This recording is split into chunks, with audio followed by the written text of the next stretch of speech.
Hello and welcome to Edumate.tv. I'm Chetan Shah. We learn to live and live to learn in what has turned out to be an unprecedented situation, an unprecedented pandemic, with history being written across the geography of Mother Earth. And a minor virus has created a major catastrophe, making each and every one of us rewind, rethink, reboot, reset, reformat, before we rebuild a new future, a new norm. In the world of education, at the helm of affairs, it's important to mitigate the challenges thrown open by this new environment, find solutions, and also look at opportunities. A trait which is very clear is the trait of wisdom. Wisdom emanating from the past, experience, and knowledge, and wisdom to be flexible, to be able to anticipate, evolve, and embrace the future. And that is why we have in the higher education, the wise chancellor. And today we have a very special guest with us, Professor M. Balakrishnan from the Satya Bharati Institute in New Delhi. Thank you for joining us, Professor. What a pleasure to talk to you. Talk us a little about your experiences in what has been, well, an unprecedented environment. Okay, so my situation has been a little special because, I spent more than 4 decades at IIT Delhi and also held many senior academic leadership positions, including twice being deputy director and dean and head of the department. But starting January, I accepted a new assignment, which is being a vice chancellor of this new institution called Satya Bharati Institute of Technology. Fortunately or unfortunately, this institute is not off the ground as yet. That means that we are still not teaching. We don't have students, we don't have faculty, we are at the planning stage. But it has been an interesting journey because we are learning even from this situation. Of course, IIT Delhi, my institution where I'm still there, I'm still on leave from IIT Delhi, of course, is facing all the challenges of a physical running campus, which is, also houses students, faculty, and so which is even more complicated than just teaching. But at Satya Bharati, because we are planning and we are hope to start our first batch in 2022. So we are also learning from this experience, and as we go ahead, I will share a little bit of things that we have learned and how we are trying to incorporate some part of this learning, especially the online education part, which actually has taken off. So the positive side of it is, I think, it is giving an opportunity to scale our education. It's giving an opportunity perhaps to give education at a lower cost. So that's, because for a challenge, a country which actually wants to educate millions and millions of people with quality education, the traditional models are highly unscalable given the resources that we have. So that also is an interesting paradigm to look at. It's our endeavor, Mr. Balakrishnan, on this show to get those luminaries who are also in unique situations, particularly in this unique environment. And you are in a unique situation because technically you're in a startup, you're setting up an operation in a virgin market, so to speak. It's a market that, of course, has a lot of prosperity, a lot of progress. But why Mohali? Why did you choose Mohali? Talk us through the reason for that. And have there been any peculiar challenges because of the location? So this particular institution is being promoted by the founders of Airtel, Sunil Bharti Mittal, Rakesh Bharti Mittal, Rajan Bharti Mittal. And clearly they have committed to 7,000 crores for actually setting up this institution. So they have two things on their agenda. One is this should be an institute which is globally renowned. And fortunately for us, in the second round, the Government of India, through its Empower Good Committee, has given it an Institute of Eminence status. So it is the second Greenfield Institute of Eminence. The founders are very clear that they want to give world-class education opportunities to students who are economically very poor. The challenge is also that IOE status requires us to grow very fast. We need to grow to 10,000 students in a relatively quick span of time. And it also has to achieve a ranking of within 500 in the first 10 years. Mohali is a good place. It's though it's a very good upcoming city and it's a nice location for attracting students and faculty. So we have there's no, let's say, disadvantage. It's quite close to the Chandigarh airport, the location are being sought. most of the established organizations would obviously have a learning curve in the COVID environment. And that's, whenever you learn, you obviously have to pay. So that's expensive. And perhaps you've circumvented that, and you would have learned, with the lesser payout from your system, and you'd be far better, attuned to be taking advantage of the post-COVID environment. That is why I said that perhaps it's an advantage for you. One thing is that clearly, so today, for example, you are interviewing me online. Maybe if a year before, you would have met somewhere and you would have interviewed me. Okay, so that's a big change that had happened. Yes. The online working has become much more acceptable.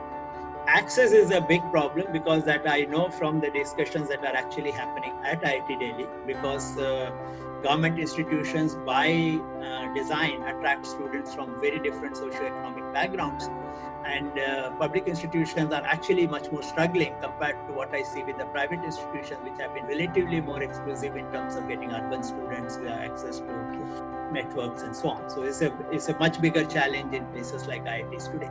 So we were planning certain activities at this period. So one of the activities was related to how do we attract quality faculty. So we are planning some workshops of getting leading speakers to come and potential faculty to come join together, conduct the workshops. So those workshops got all cancelled because of the fact that there's no travel that is possible.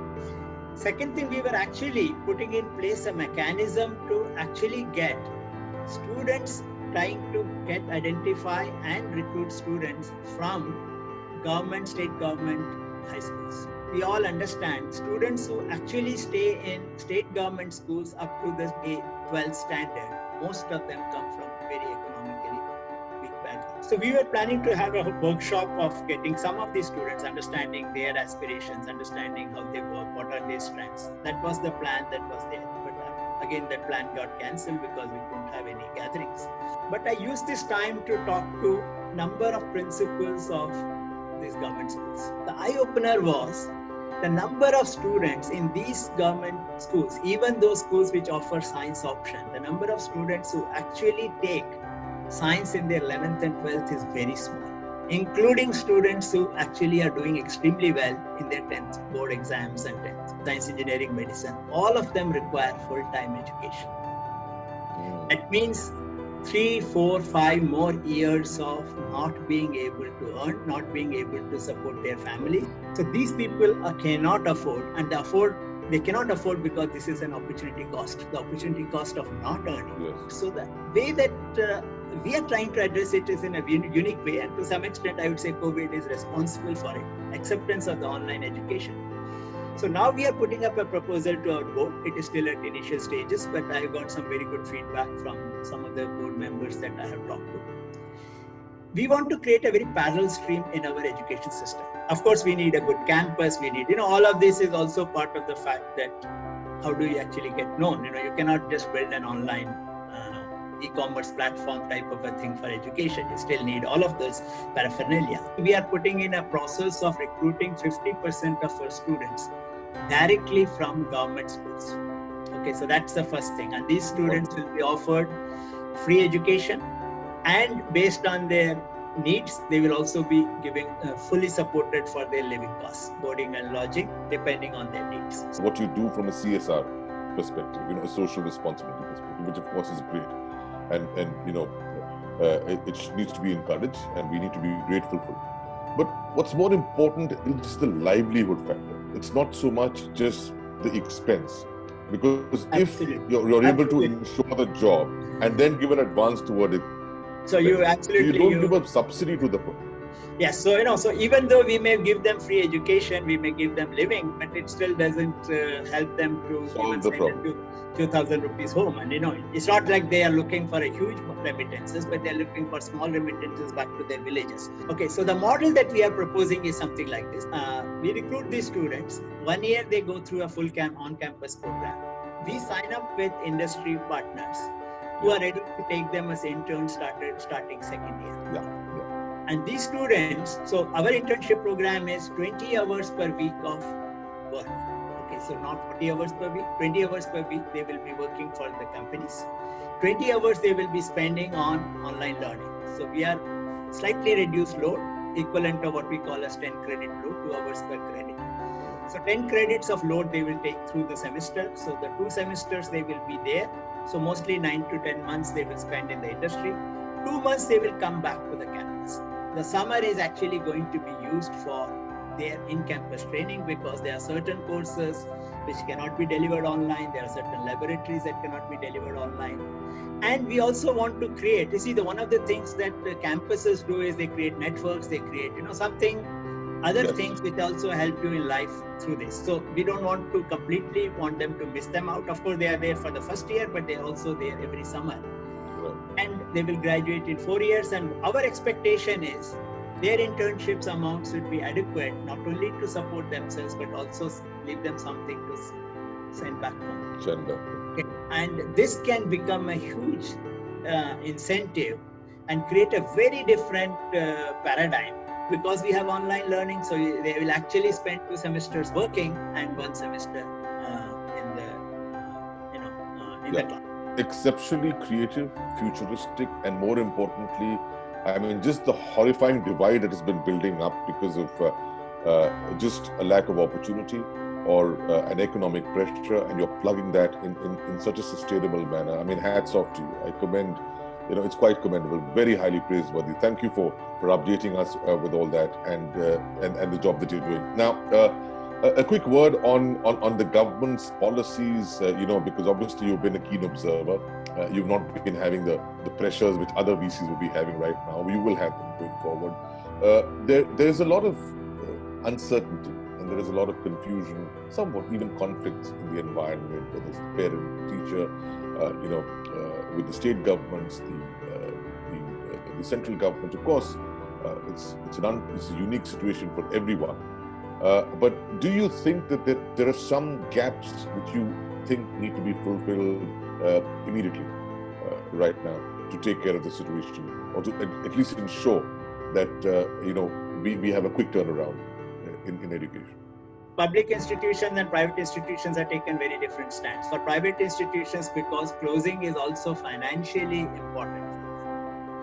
It is not possible for them because they are charging a certain fee, they are having a certain expenditure. So it's important that everything closes, because they have to still start keeping the salaries on and admit the new batch of students. So they have been much more proactive in closing the semester. Of course, clearly, and they have a little bit of a more advantage that the connectivity issues have relatively has been with their clients, because they already are in a certain economic situation. Whereas public institutions are still struggling, but they also unfortunately do not have the pressure, because government will continue to pay them even if it extended.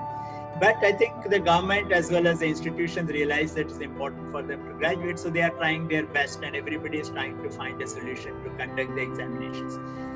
But my only feeling is that certain things that we have done over the last many decades in terms of education, they need to be relooked at it in this setup. It's just an opportunity. It's not like these issues were not there before. These issues are always there.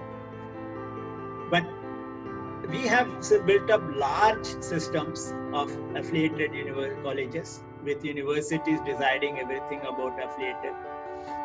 So clearly these systems are getting much more difficult to manage, because the colleges there are not expected to even set their question papers, conduct their exams, and now universities have to struggle with how do we get so many students, how do we conduct examinations.